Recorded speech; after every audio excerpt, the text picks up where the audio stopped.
a Juan Carlos Botero, gerente de la Zona Franca del Pacífico, a Juan Pablo Ospina, presidente del grupo Coremar, y a Claudia Ávila, exdirectora de la Asociación Mexicana de Parques Industriales y experta en nearshoring. Y este panel se ha titulado Estrategias para la diversificación y sofisticación de la cadena exportadora en Colombia. Va a moderar este panel la gerente seccional del Valle del Cauca de la ANDI, Lina Sinisterra. Bienvenidos.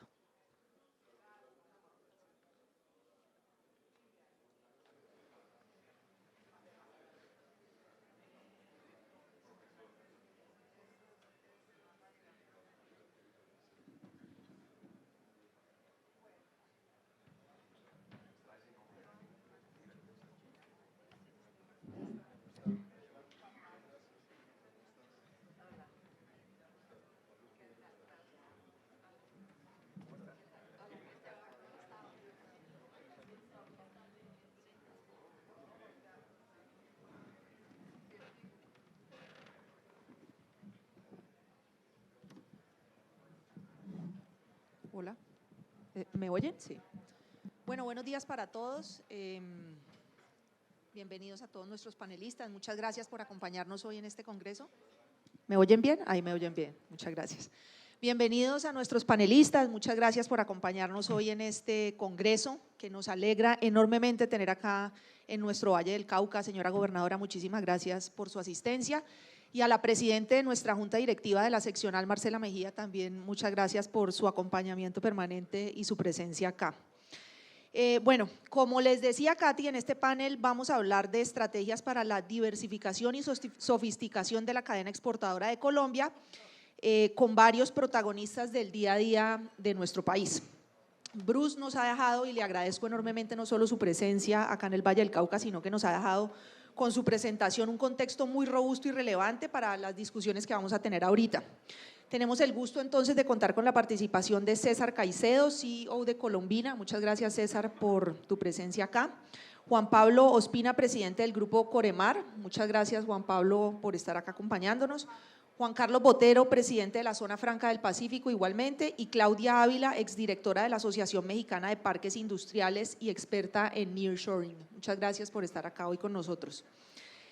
Bueno, esta discusión, como creo que lo pudimos ver en la presentación con Bruce ahorita, es fundamental porque tenemos que seguir creciendo como país y tenemos que seguir fortaleciendo y atrayendo todos estos proyectos de nearshoring de alto impacto para que nuestra canasta exportadora sea cada vez más diversificada y sofisticada. El Valle del Cauca, como lo sabemos, es ejemplo por tener esta canasta exportadora diversificada y sofisticada, tal vez de las más diversificadas y sofisticadas del país, cosa que nos enorgullece muchísimo. Desde la ANDI, pues por supuesto ejercemos un rol de liderazgo que es fundamental para poder integrar comercialmente los países de la región y adicionalmente jugar un papel determinante en la Alianza del Pacífico, entre otras cosas.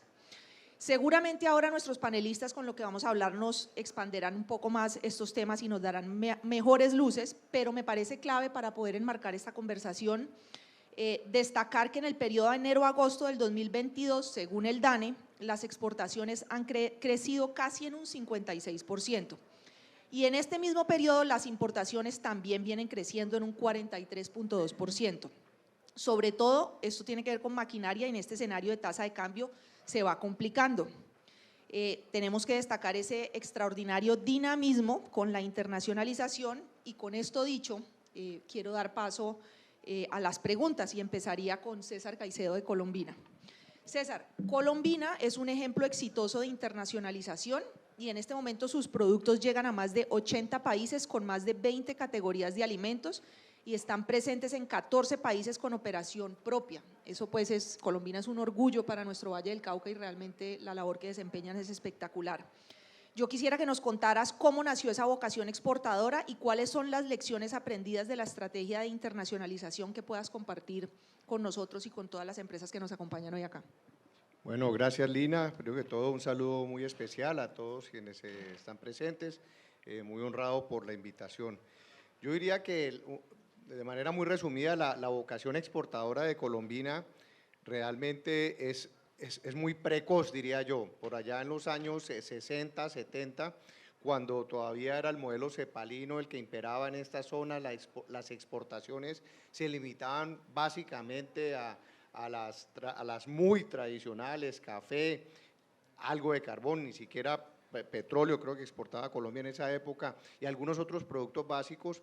Colombina, pues en ese momento mi padre se puso a la tarea de exportar y realmente como todas las economías eran muy cerradas, el único destino real que había era los Estados Unidos. Y Colombina empezó y se puso como reto exportar a Estados Unidos. Mi papá decía que si uno lograba entrar al mercado americano era una muestra de que estaba siendo competitivo. Eventualmente los mercados se fueron abriendo, se fueron firmando una diversidad de acuerdos comerciales, y Colombina fue creciendo.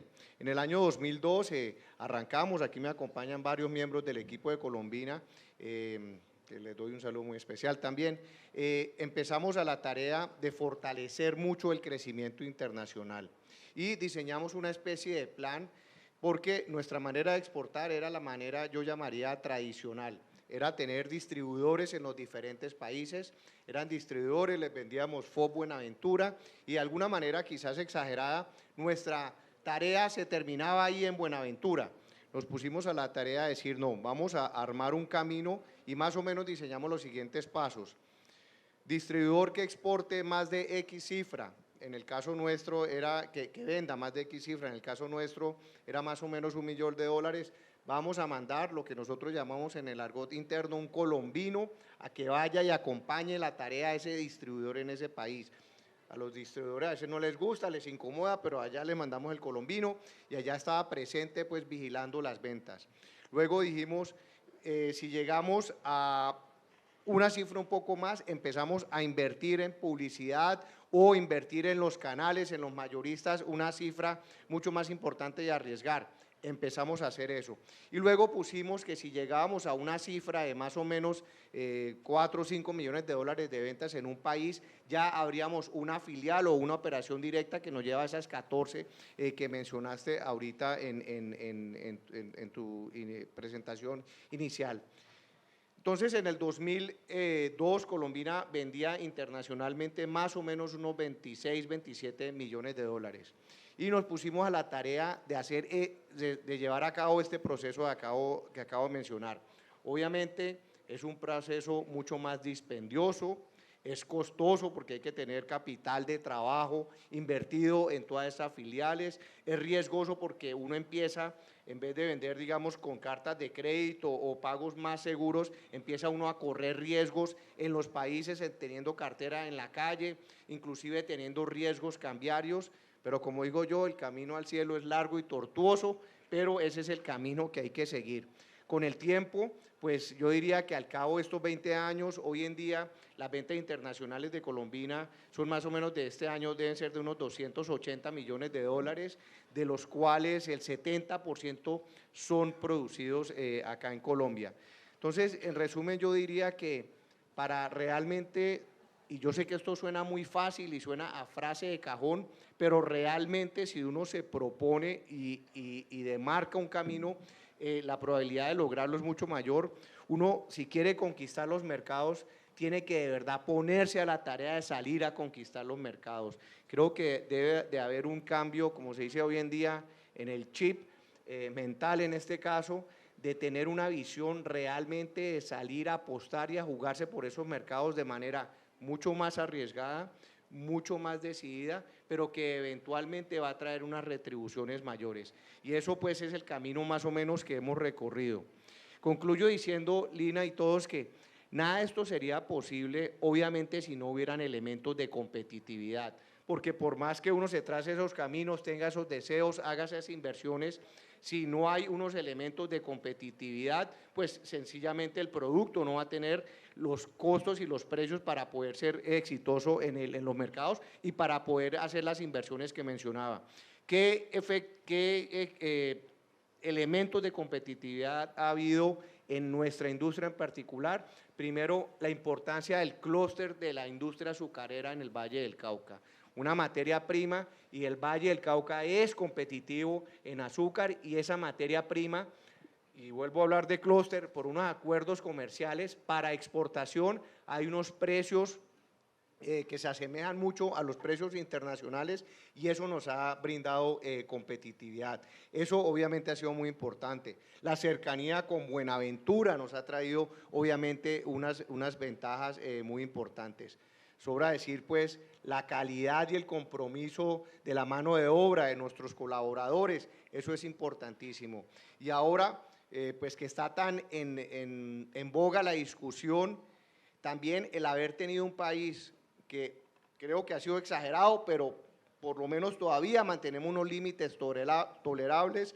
Hemos tenido un esquema fiscal relativamente razonable, muy alto, creo yo, espero no empeore, esa es la discusión pues que le toca al doctor Bruce dar, que tengamos un marco laboral también que sea competitivo. Obviamente hay que velar por las mejores condiciones posibles para los trabajadores de todas las compañías, pero la palabra posibles ahí tiene que ver con la competitividad y la realidad del entorno competitivo mundial.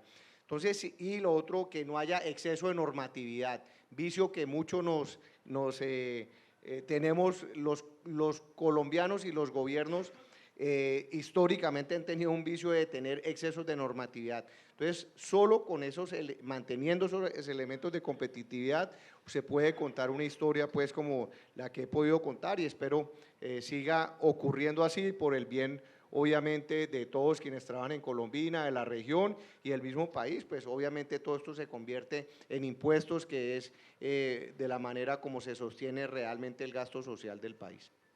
César, muchas gracias. Pues constancia y disciplina con condiciones que lo permitan y ya sabemos que el sabor es infinito, ¿no? Entonces, así es. Una pequeña cuña ahí. Bueno, Juan Pablo, muchas gracias por acompañarnos hoy acá. Yo quería seguir con vos. Y lo que te quiero preguntar es lo siguiente: el desempeño y la eficiencia logística son esenciales para el comercio internacional y la competitividad del país. Y ante las dificultades que ha tenido el transporte marítimo recientemente, yo quisiera que además las personas que nos acompañan hoy en el Congreso puedan saber cuáles han sido los ajustes más importantes del sector portuario en Colombia y cuáles son los principales retos a los cuales se están enfrentando y qué acciones han venido desarrollando para impulsar la competitividad y el comercio exterior colombiano. Bueno, muchas gracias, Lina. Lo primero, no voy a hablar solamente de puertos, esto es un sistema integrado, voy a hablar de todo el tema logístico, incluyendo todos los métodos de transporte, terrestre, fluvial, marítimo, tren y demás. Yo creería que los principales ajustes, el primero es el ajuste tecnológico, a pesar de todo, a pesar de la reacción negativa de no irnos, a pesar de las restricciones de capital. Creo que la pandemia nos dio un empujón hacia adelante unos años. A mí me gustaría pensar que cada uno de ustedes hiciera el ejercicio de si no hubiera pasado la pandemia, ¿dónde estaríamos hoy en día en temas tecnológicos en cada una de las empresas? Entonces, definitivamente el tema tecnológico como uno de los ajustes más importantes. Lo segundo, robustez y redundancia, y creo que Bruce lo mencionó, dio algunos ejemplos. Aunque no necesariamente en el sistema logístico, voy a arrancar con lo que es la robustez de productos y voy a poner un ejemplo. Estados Unidos hoy en día tiene 800 millones de barriles de crudo almacenados en unas cavernas de sal, pegados a un sistema logístico que conecta las refinerías del Golfo de México. Y lo que hace, y creo que ayer el presidente de Estados Unidos precisamente lo autorizó, a hacer una bajada de 15 millones de barriles de inventarios. ¿Con qué fin? Con un fin específico de controlar precios.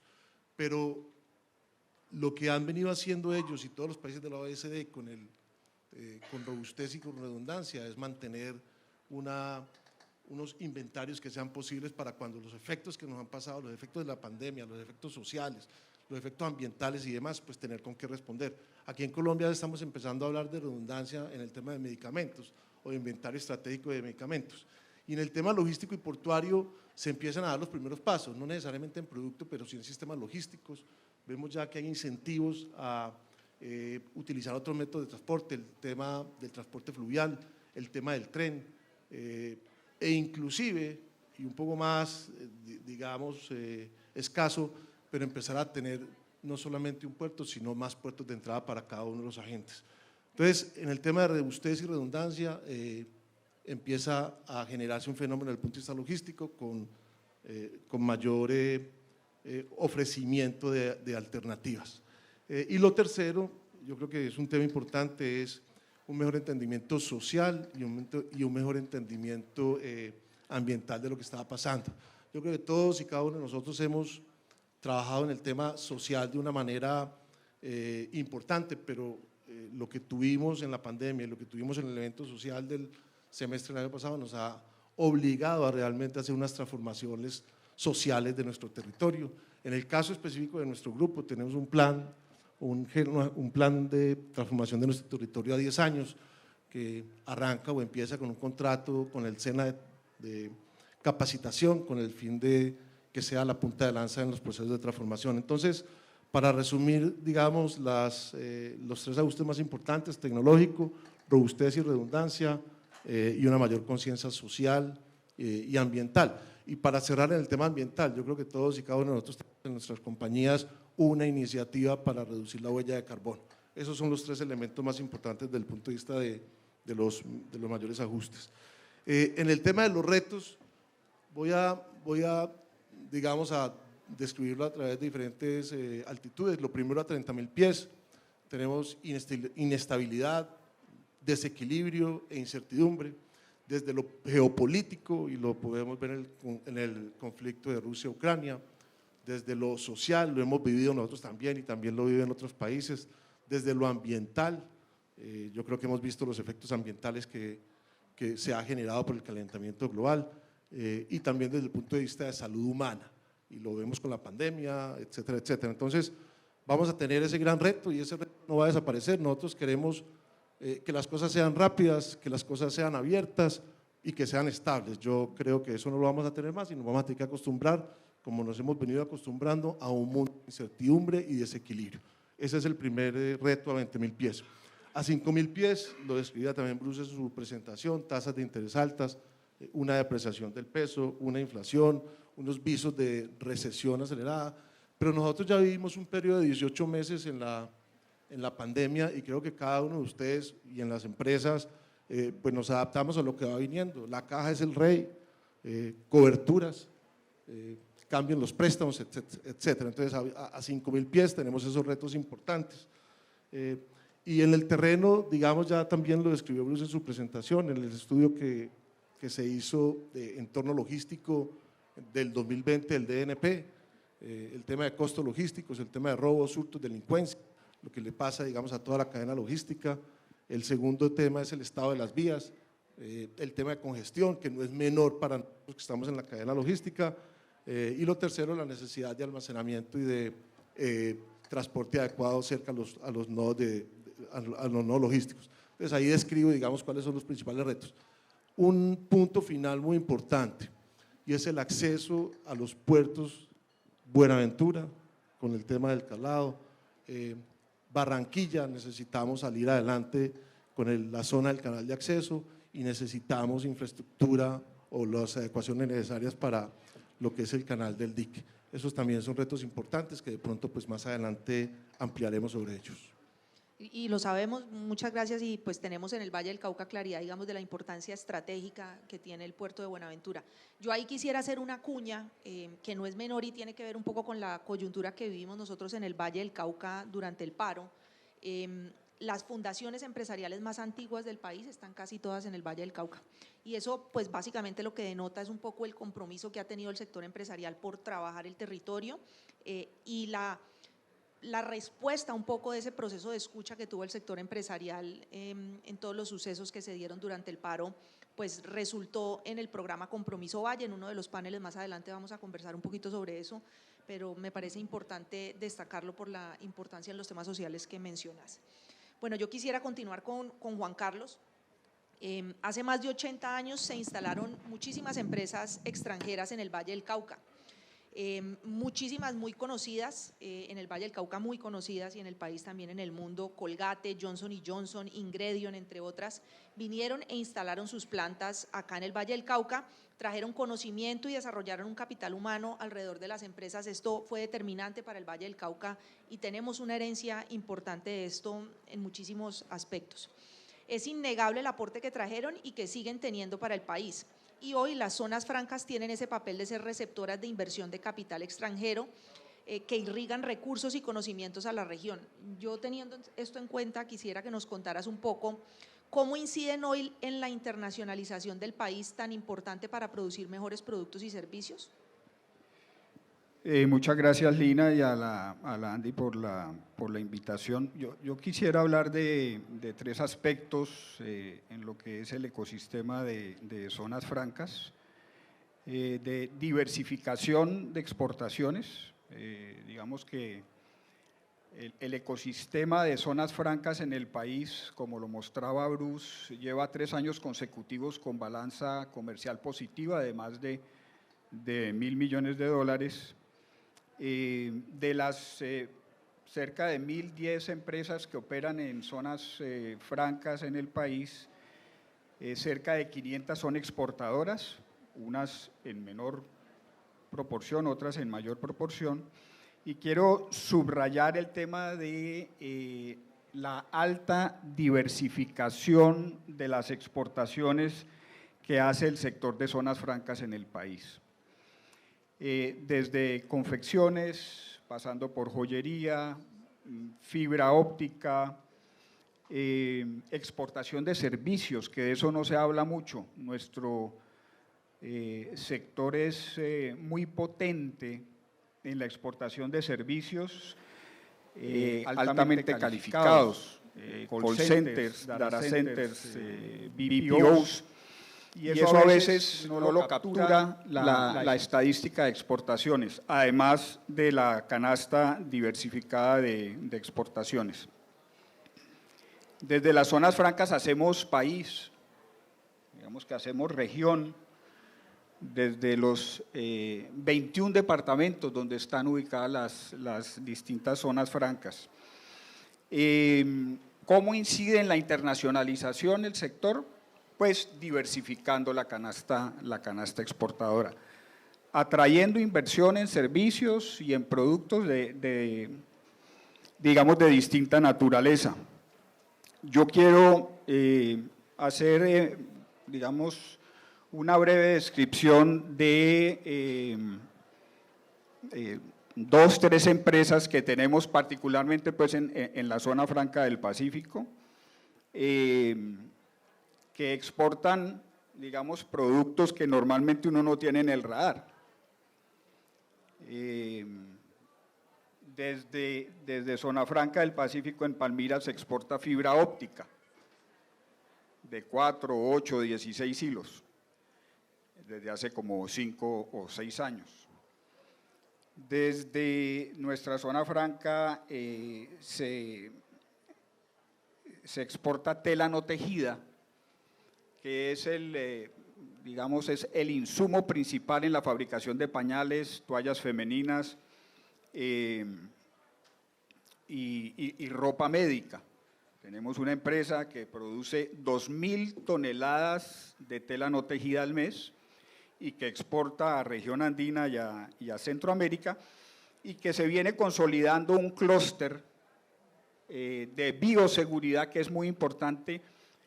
Y en varias zonas francas del país tenemos clústeres muy fuertes de servicios. Este en particular ha servido de ancla o de empresa tractora para atraer otras que son clientes y que hacen, entre otras, mascarillas, tapabocas, ropa médica y demás. Entonces, muy importante el tema de diversificación. Desde las zonas francas en el país, en su conjunto, exportamos a más de 100 países en el mundo, más de 1.500 productos distintos a carbón, petróleo, café, banano, flores, que son exportaciones muy importantes. Y cierro con esto. Nuestro sector, ahora de cara a la reforma tributaria y a lo que se viene, necesita más que le pongan a que le quiten. Por ahí en la reforma, seguramente habrán leído, quieren, digamos, disminuir esos beneficios que tiene la la plataforma de exportaciones del país, y un llamado a que busquemos mecanismos en mesas público-privadas para promover mejor uno de los vehículos e instrumentos de internacionalización más importantes que tiene el país. Hay que potencializarlo más, y cerraría con eso. Gracias, Lina. Muchas gracias, Juan Carlos. Y sí, sin duda los retos que se vienen hacia adelante son grandes y bueno, ahí sé que la tarea se está asumiendo con altura. Claudia, la cuota femenina en este panel. Muchísimas gracias por acompañarnos hoy aquí. Bueno, mira, los recientes acontecimientos en todo este contexto de la pandemia que vivimos, vemos el contexto mundial, la guerra entre Rusia y Ucrania, han impulsado significativamente el nearshoring. México ha tenido una experiencia muy destacable en los últimos años capitalizando esta tendencia y yo quisiera que nos contaras un poco cómo ha sido esta experiencia mexicana y qué iniciativas han hecho la diferencia y cómo pudiéramos nosotros como país capitalizar mejor estas oportunidades. Gracias, Lina, y gracias a los organizadores por invitarme. Vengo muy contenta desde México aquí a compartirles un poco de nuestra experiencia. Mira, el tema de nearshoring es todo un reto. Yo quisiera que alce la mano quien realmente entiende qué es el nearshoring. A ver, es una cosa compleja. Yo voy a tratar de compartirles de una manera muy simple. Es un tema de sistema, de estructura, o sea, no es como que por la pandemia apareció, es un tema de reconfiguración del comercio y la inversión mundial. Acuérdense que antes de que se cayera el muro de Berlín hablábamos de una guerra fría, el mundo dividido en dos, luego viene la globalización, viene la lucha de las empresas multinacionales por ganar márgenes de utilidad, entonces se fragmenta la producción de un país hacia afuera, ese era el offshoring, hacia afuera, para buscar menos costos de mano de obra, y luego cuando se van todos a China, cuando empieza a subir los precios, la inflación, los costos de mano de obra en China, pues muchas empresas americanas que estaban en China regresan, entonces del offshoring, de adentro hacia afuera, ahora es de regreso, reshoring, de hacia afuera hacia adentro. Pero todo es por tema de reconfiguración de la producción global. Entonces, para que nosotros en Colombia podamos ubicar cómo a mí desde mi empresa PYME, desde una zona franca, ¿me importa el nearshoring? ¿Me afecta? ¿O es algo que los políticos dicen ahí en lo abstracto y a mí en el día con día me debe de importar? Yo les invito a hacer estas preguntas. ¿En dónde estamos parados como empresas? ¿A qué parte del sistema pertenecemos como empresa y como país? ¿Realmente estamos en un sistema? ¿Cuál es nuestro rol? Y además, ¿a qué estamos encadenados? Porque ahorita nada más les hablé del offshoring y del reshoring, pero todavía me faltan los otros shoring, ¿no? Pero ahorita el nearshoring es, no hablamos de cadenas globales de suministro. Entonces, pregúntense como empresas, ¿a qué estamos encadenados? ¿A qué sistema nos afecta o no? ¿Cómo se compone nuestra industria a la que pertenecemos, al sector? Porque fíjense, esto tiene que ver con 3 grandes fábricas globales en el mundo. La primera, Norteamérica, la segunda, Asia, y la tercera, Europa. Son las grandes fábricas, no hay de otras. Entonces, esas grandes fábricas regionales se componen por los países desarrollados que tienen sus células de costos bajos de mano de obra. Entonces, por ejemplo, México eligió formar parte de la fábrica regional de Norteamérica desde los 60s, cuando se creó el programa maquilador en la frontera, con este programa de importación temporal que a diferencia de una zona franca se le da el permiso a la empresa, no importa dónde esté, para generar empleos como una política pública, en donde la idea era que las empresas americanas intensivas en mano de obra se pusieran en el lado mexicano y la parte intensiva en capital del lado americano. Entonces, en México, todo lo que está pasando y la inversión que está llegando, pues no es de un día para otro. O sea, nosotros llevamos 40 años trabajando en esto y porque elegimos integrarnos a la cadena en Norteamérica. Y claro que el NAFTA, el Tratado de Libre Comercio, esto lo aceleró, porque en los 80s el 90% del comercio de México era petróleo, hoy el 90% es manufactura. Antes ensamblábamos pantalones de mezclilla en la frontera, donde pues, llevaba 3 meses capacitar a la gente para entrar a la línea de producción. Hoy armamos aviones. Entonces, ha habido una evolución en el tiempo de alto valor agregado. Tenemos la capacidad de los ingenieros, tenemos 20 armadoras de autos, Honda, Nissan, todos están ahí con todos los de autopartes. Entonces, en Colombia, ¿en dónde estamos insertos? Entonces, ahora sigo con los shorings, ¿no? Entonces, esto de que se rompen las cadenas no fue solamente en la pandemia. Esto se rompe por inclemencias del clima, por desastres naturales, por guerras comerciales, por pandemia. Acuérdense que en 2012 hubo un tsunami en Japón, se rompieron las cadenas. Entonces, el near quiere decir, el nearshoring es mitigar riesgos, el que pueda yo tener la certeza de la proveeduría. Pero ¿qué creen? Uno tiene la idea de que es la distancia, pero a ver, explíquenme, si fuera el factor la distancia, ¿por qué China es el primer proveedor para Estados Unidos? El 20% de las importaciones de Estados Unidos viene de China, nos gana México que estamos ahí en frontera. O sea, el 18% es México, 20% China. Entonces yo digo, ¿será distancia realmente o por qué entonces China sigue compitiendo? Entonces ahora hablamos no solamente de near, que quiere decir estar cerca del proveedor, sino ahora hablamos de friendshoring, de ally-shoring, que quiere decir aliado. ¿Por qué? Porque el riesgo no solamente es que se hunde el barco o que vino una pandemia, sino por un tema político, ahora porque no me caes bien ya no te surto. Entonces, la clave es la confianza. Hoy hablamos de países confiables. No necesariamente implica la distancia, sino la confiabilidad. Y piénsenlo ustedes con sus proveedores. Ustedes quieren un proveedor confiable, que no les vaya a decir que de repente ya no les provee.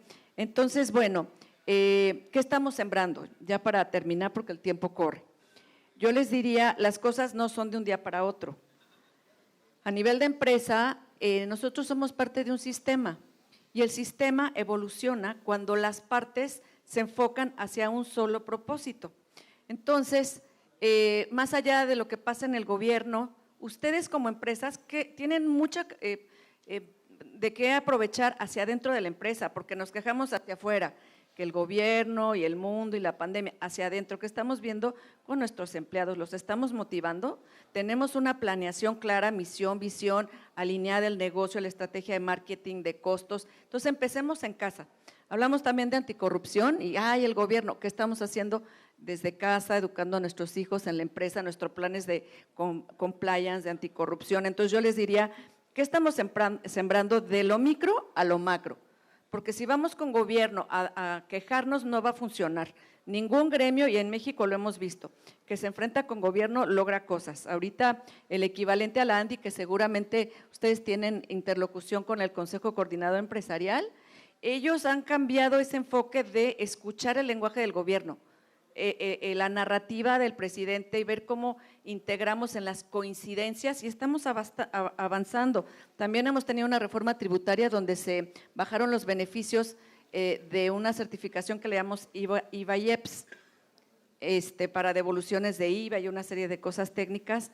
Hoy los empresarios están logrando que el sistema de administración tributaria vuelva a esos beneficios, pero están llevando datos duros, están llevando evidencias y no nada más queja. Entonces, pues tenemos que evolucionar el sistema, pero no va a evolucionar si las partes no se alinean. Y finalmente, yo diría, las reglas del juego, tanto a nivel de empresa como país, a nivel de la dinámica global y todo esto del nearshoring es mitigar riesgos. ¿Cómo estamos mitigando riesgos? Disminuyendo la vulnerabilidad a nivel de empresa, de sector, de país y finalmente, si queremos que las empresas de afuera vengan a Colombia aprovechando la tendencia del nearshoring, hay que entender qué buscan esas empresas, porque no llegan del cielo así como el nearshoring y lo aprovecho. ¿Qué buscan esas empresas globales? Y es un tema de oferta y demanda. ¿Tiene Colombia esas condiciones para atraerlas? ¿Qué buscan dependiendo del sector? Buscan infraestructura, mano de obra, confianza. Entonces, hay que hacer el análisis, hay que dedicar tiempo en la planeación a nivel de políticas públicas y a nivel de empresa para saber si realmente tenemos ese producto atractivo para que venga la inversión. Y finalmente, pues es eso. Gracias.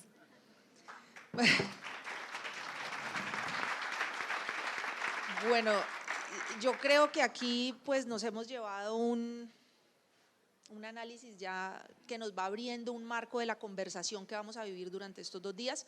En abril del año pasado nosotros en el Valle del Cauca estuvimos 50 días con las empresas de la región cerradas, 50. Y pues muchas de esas empresas, la gran mayoría con clientes en el exterior, ¿cómo les explicábamos que era que estamos encerrados?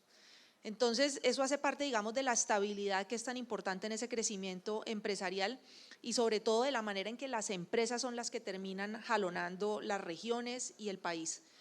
Los retos que tenemos son enormes. Yo le agradezco a cada uno de nuestros panelistas compartir con nosotros todas sus experiencias.